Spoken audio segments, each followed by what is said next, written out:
सोलापूर जिल्ह्यातील करमाळा उपकारागृहातील 54 कैद्यांची कोल्हापूरच्या कळंबा मध्यवर्ती कारागृहात सुरक्षितपणे रवानगी करण्यात आली आहे। या कैद्यांमध्ये 51 पुरुष आणि 3 महिला कैद्यांचा समावेश आहे।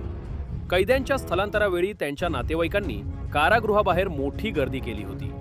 प्रशासनानं कोणताही अनुचित प्रकार घडू नये म्हणून कडक पोलीस बंदोबस्त तैनात केला होता।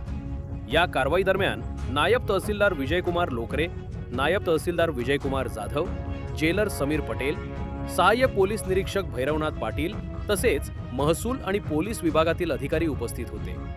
कारागृहातील वाढती गर्दी कमी करणे आणि कैद्यांच्या सुरक्षिततेच्या दृष्टीने राज्य शासनाच्या निर्देशानुसार हे स्थलांतर करण्यात आले।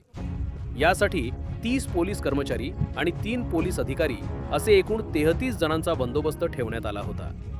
टेंभुर्णी आणि कुडुवाडी येथूनही अतिरिक्त पोलीस पथक मागवण्यात आले होते। या स्थलांतरानंतर करमाळा उपकारागृहावरील ताण कमी झाला असून पोलीस कोठडीत सध्या केवळ 7 कैदी असून त्यामध्ये भोंदू मनोहर मामाचाही समावेश आहे।